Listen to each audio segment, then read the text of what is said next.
O número de imigrantes do Brasil cresceu 87% num período de 10 anos. Vivem hoje no país 1.800.000 imigrantes, segundo a PF. Em muitos casos, imigrantes viram mão de obra barata e são vítimas de preconceito e xenofobia. Na Câmara, há um projeto enviado pela Prefeitura de São Paulo que cria a política municipal para a população imigrante. Eu sou Gilberto Nascimento e esse é o Diálogo São Paulo. Bem-vindo! O Diálogo São Paulo fala hoje sobre imigração. Para debater o assunto, recebemos Ronald Soto, presidente da Associação de Empreendedores Bolivianos da Rua Coimbra, que fica no bairro do Brás, aqui em São Paulo. Também no programa, a psicóloga Senise Monte Vicente, criadora de tecnologias sociais e diretora da empresa Oficina de Ideias. O número de imigrantes em São Paulo praticamente dobrou nos últimos anos. Com a crise econômica, esse número vem diminuindo.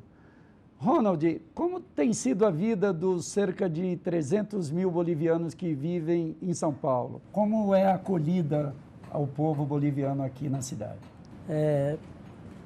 Hoje em dia eu acho que é mais fácil a acolhida, porque tem muito imigrante boliviano já estabelecido aqui, então a dificuldade é menor. Eu lembro quando eu cheguei aqui no ano de 1997, era um pouquinho mais difícil, porque tinha muito pouco boliviano, não tinha muito. Eu lembro que uma vez eu me perdi ali no bairro de Brás e não conseguia falar com ninguém, porque eu não sabia ainda falar.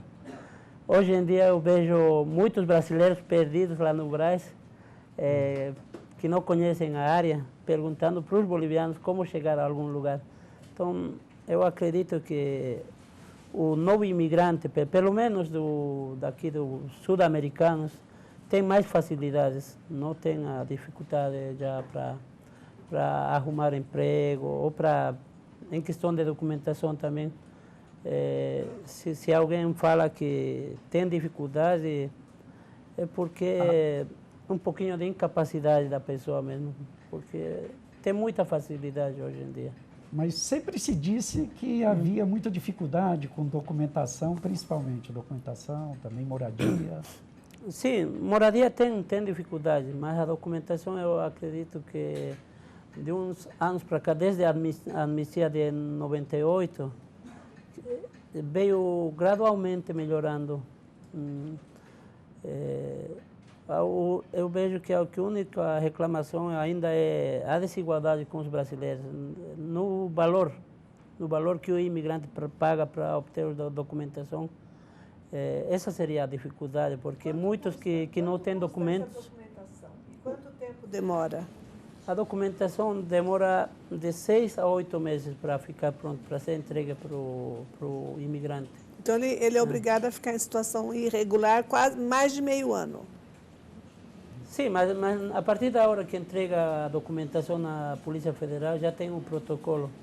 O protocolo, em teoria, garante já os direitos, abrir conta em banco. Em teoria, porque na prática o que acontece? Sim, em alguns lugares não são aceitos, né, o protocolo, porque é uma folhinha de papel que só tem uma foto e alguns dados. Então,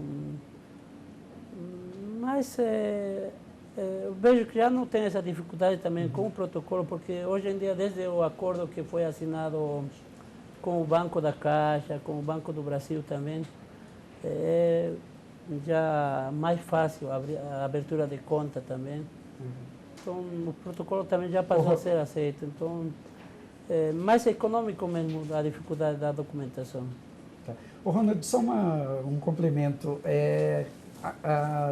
De fato, tem diminuído mesmo o número de imigrantes, a chegada? Alguns já estão retornando para a Bolívia ou não? Sim, tem casos, por exemplo, de haitianos indo para o Chile.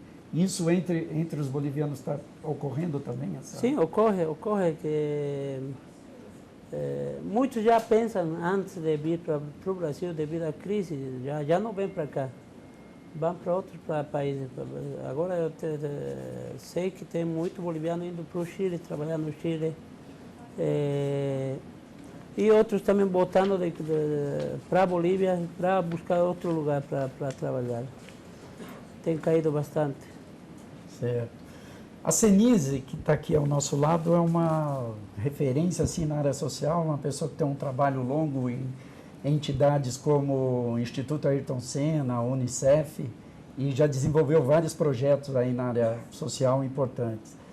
Senise, como é que você vê essa realidade do povo imigrante aqui em São Paulo? Primeiro que nós temos que considerar que São Paulo foi criada por migrantes.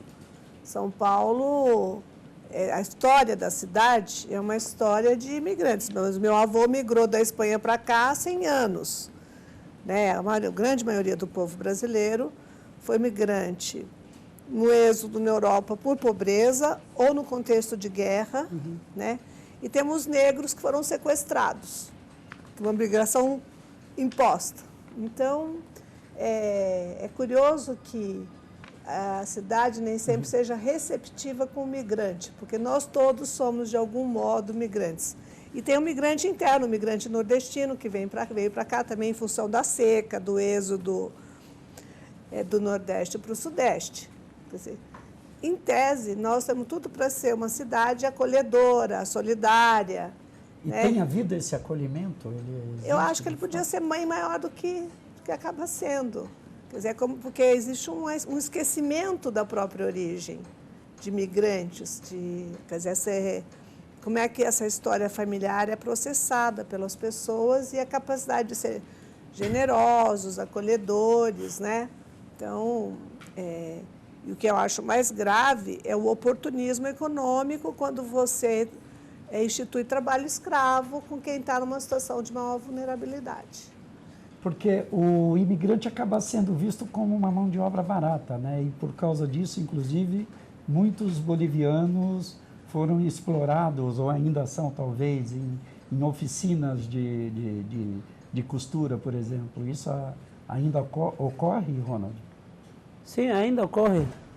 Mas a exploração não é somente das firmas ou das oficinas.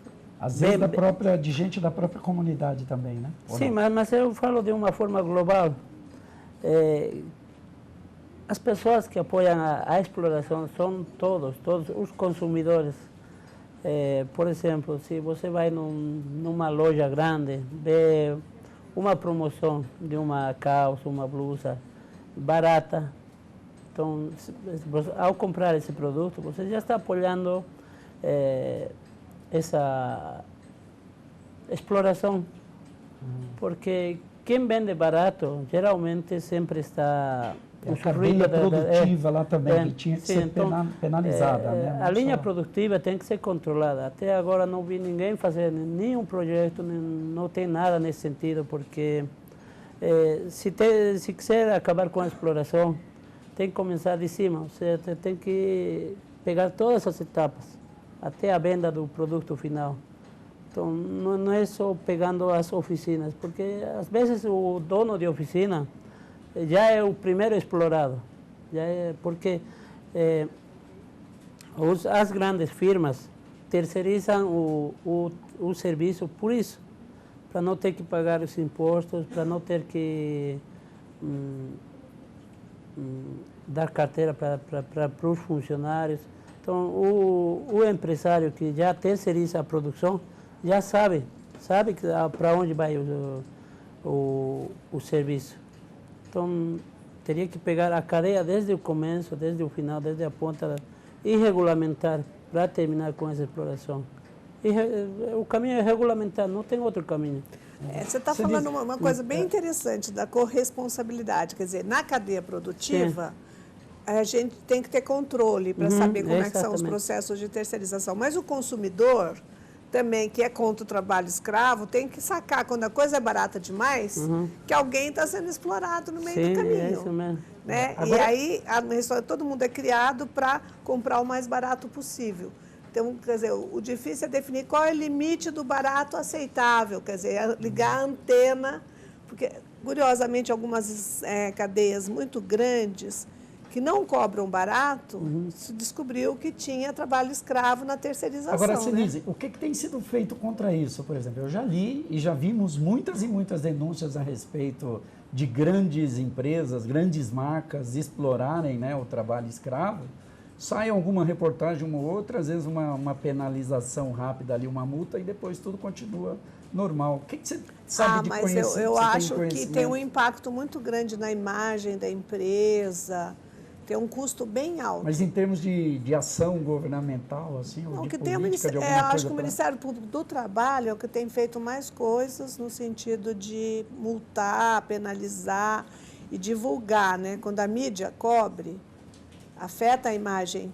Lembra que a Nike sofreu muito tempo por conta da imagem de denúncia na Ásia, né?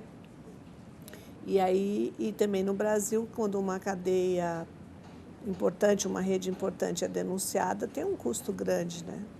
Em vários níveis, do negócio e também da imagem do empreendedor, do empresário. Mas o que custa não tem caro, se conseguido é botar um fim, infelizmente, a esse tipo de problema. Não tem um fim, tem mais controle, né? Tem mais medo, eu acho. O que precisa é regularizar, criar as condições de trabalho que permita acolher e ter bons produtos num preço viável, né, para o consumidor. A gente também tem sempre o fantasma do produto chinês. Quer dizer, migrar toda a força de trabalho só virar uma força de trabalho chinesa e nós importadores até quando? Né? Então tem que achar um equilíbrio, né? Ok, Senise, muito obrigado. No próximo bloco, vamos ouvir os nossos convidados falarem sobre preconceito e xenofobia. O Diálogo São Paulo vai fazer um rápido intervalo e daqui a pouco a gente volta. Até já. Como é a acolhida ao povo boliviano aqui em São Paulo? Tivemos uma dificuldade até para construir a nosso espaço aqui cultural, mas a nossa receptividade aqui sempre foi boa. Eu fui bem recebida por la gente brasileira, que é muito acogedora, e agradeço, ¿no?, ao povo brasileiro por esta acogida. Há uma curiosidade de saber como é que o boliviano, como é que o andino, como é que o sul-americano é por parte dos paulistanos e do brasileiro em geral. Então, os resultados é excepcional. Ainda falta um pouquinho de atenção pelas autoridades aqui em São Paulo para essa população não qualificada, que não tem nenhum tipo de orientação para poder trabalhar aqui em São Paulo, especificamente, né? São Paulo, como uma cidade que acolhe bem os imigrantes, não poderia deixar de receber bem também os bolivianos.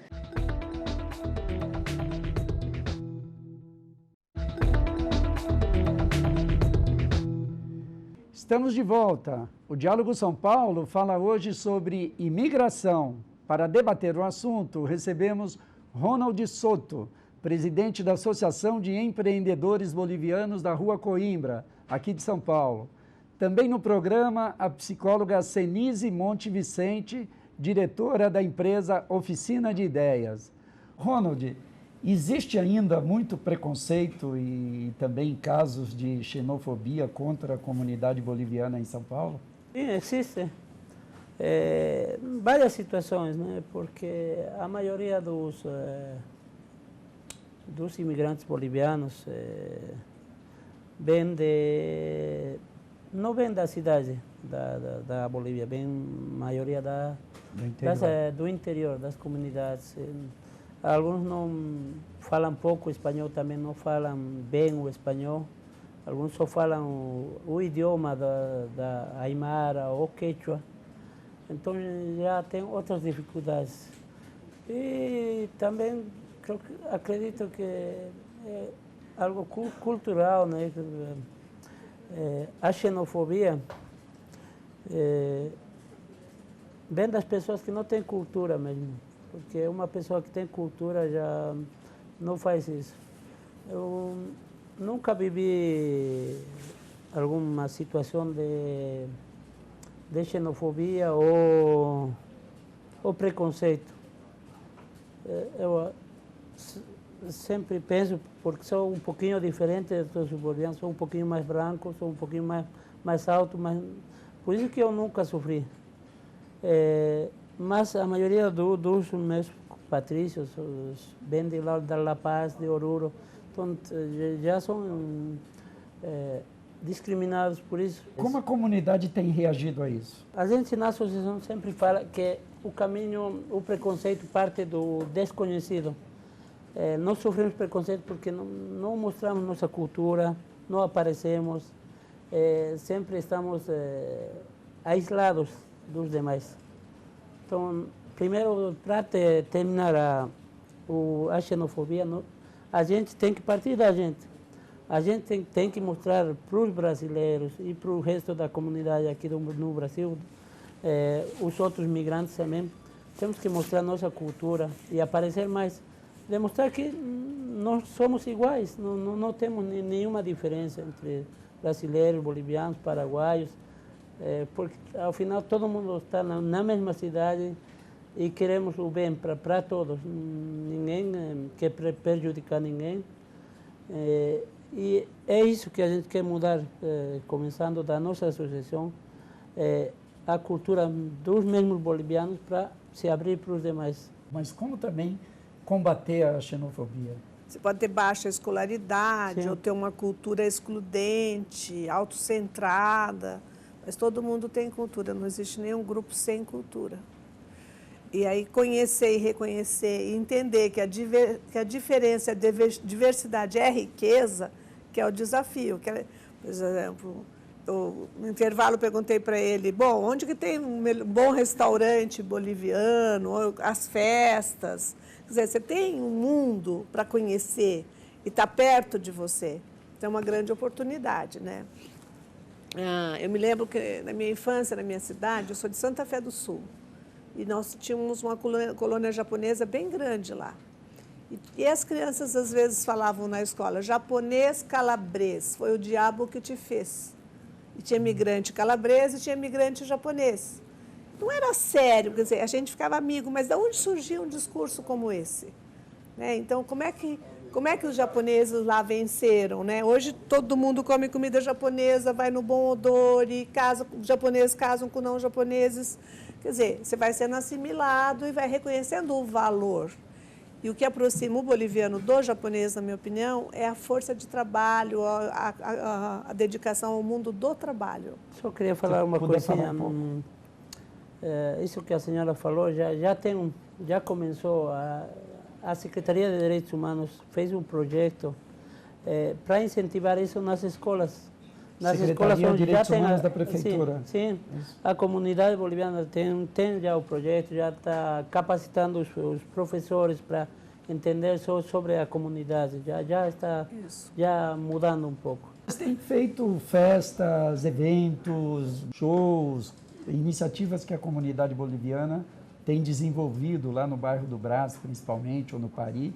Tudo isso, de certa forma, tem propiciado uma integração, uma maneira dos bolivianos também mostrarem a sua cultura, a sua importância, a sua tradição. Sim, a comunidade boliviana teve uma abertura maior a partir do prefeito Fernando Haddad, quando assumiu. Por exemplo, na subprefeitura da Moca, que é onde a gente pertence, na feira da Rua Coimbra, a gente não tinha abertura para ingressar com nossos pedidos para a subprefeitura da Moca, porque já era barrado na porta, não tinha essa oportunidade de entrar e solicitar as nossas demandas. A partir do prefeito Haddad mudou isso, porque ele criou a Coordenadoria dos Direitos Humanos do Imigrante, na Secretaria de Direitos Humanos. Isso possibilitou a nossa festa lá da Rua Coimbra, a principal festa é do Alacitas. A gente sempre fazia Alacitas, tem uns 10 anos já, que a gente fazia na rua mesmo, de forma clandestina. A gente fechava a rua, devido ao fluxo de pessoas que vinham nesse dia. E quando passou a ter Sim. o reconhecimento, Quando melhorou, passou, né? Sim, a gente ganhou apoio, até mesmo das empresas querem apoiar. Então, se a gente não tem esse reconhecimento, ninguém quer participar. Agora, a nossa festa já é uma festa oficial da cidade de São Paulo. 26 de janeiro, né? 24 de janeiro. 24 de janeiro. Então, isso propicia que nós sejamos reconhecidos como cidadãos. Mais facilidade para fazer nosso evento também e mostrar para o público geral, para os brasileiros também, a nossa festa. Certo. Ô, Ronald, tem também a questão de um projeto que foi enviado à Câmara pela Prefeitura de São Paulo, que cria a política municipal para a população imigrante. Como é que isso satisfaz as necessidades aí de vocês? Sim, isso já vem de uns 3 anos atrás que teve a Conferência Municipal dos Imigrantes, onde a gente também participou, onde se tirou algumas sugestões para melhorar a vida dos imigrantes, em geral, os imigrantes, os refugiados também que moram aqui na cidade. E tem as nossas demandas. Eu acredito que vai melhorar muito aqui. A cidade de São Paulo está abrindo as portas para o Brasil todo, no sentido no trabalho com os imigrantes. Então, o prefeito Haddad, no meu ver, tem uma grande visão nesse sentido. Está fazendo um bom trabalho para mim, com os imigrantes. E eu vejo que ainda temos a nossa principal demanda dos imigrantes. Não sei se algum dia vamos conseguir. Eu acho que é o direito ao voto, né? Sempre a gente fala que para ser reconhecido um cidadão inteiro, completo, precisamos ter esses direitos. Por exemplo, eu moro há 20 anos aqui. Eu nunca votei na Bolívia, nunca. E eu me considero um cidadão paulista, mas não tenho todos os direitos do mesmo que cidadão paulista. Eu gostaria de ter algum dia de poder decidir quem vai melhorar a nossa cidade, porque as coisas que acontecem aqui na cidade de São Paulo também afetam a gente. Há um projeto na Câmara dos Deputados que cria, ou propondo o voto também ao imigrante. Seríamos considerados cidadãos plenos com todos os nossos direitos, porque, por enquanto, a gente não consegue ter apoio político de ninguém, porque o político apoia quem apoia ele também, né? Se a gente não apoia ninguém, não temos voz. Não temos um representante na Câmara de Vereadores, por exemplo. Não temos ninguém que nos represente. Por enquanto, a gente só procura os caminhos através da Secretaria de Direitos Humanos. Então, já foi dado o primeiro passo. Agora esperamos que se dê os seguintes passos para melhorar para todos, porque a minha situação não é a única. Tem muitos bolivianos que já é estabelecido aqui, têm filhos, têm tudo, que gostaríamos de ter esse direito de poder votar e ser um cidadão completo aqui nessa cidade. Gostaria de agradecer a presença. Se você gostaria de deixar algum contato? O e-mail é ronichoso1@gmail.com. Só isso, obrigado. Obrigado. Acabou não tendo tempo, que a gente gostaria que você falasse, se der para falar rapidinho. Falar sobre memória. Sobre memória alienada, que é uma observação importante que você estava fazendo a respeito da questão do... Quando eu fui bem rapidamente, eu fui estudar na Itália e descobri que o caipira brasileiro não falava errado o português. Ele falava um dialeto que misturava italiano com português. Nós fumo, que todo mundo acha que é erro, mas nós fumo, nós fomos em italiano. E o caipira, bolsa, eu tive uma bolsa de estúdio, ou seja, não era erro, era memória. Só que fazia parte do pacote de tratar mal o migrante, o filho do migrante, o camponês. Você falar, está errado, desqualificar. Então, rapidamente se desqualifica, mesmo quando é uma memória. E se a memória for alienada, por isso que as festas, o reconhecimento da cultura é muito importante, para que não haja processos de alienação, né? Então, é isso que eu queria comentar. Fiquei muito honrada de poder participar e, se puder, de algum modo, contribuir para que a gente seja uma cidade, que São Paulo seja mais solidária, afetiva, curiosa, querendo conhecer quem mora aqui, eu estou muito agradecida de ter sido convidada. Você gostaria também de deixar algum contato da oficina de ideias? É o meu e-mail, se alguém quiser conversar sobre isso. O e-mail? É oicenise@gmail.com. Ok, Senise, muito obrigado. Queríamos agradecer a participação dos dois convidados. Muitas questões aqui deixaram de ser abordadas e com certeza voltaremos a tratar deste tema. O Diálogo São Paulo de hoje fica por aqui. Voltamos na próxima semana. Tchau.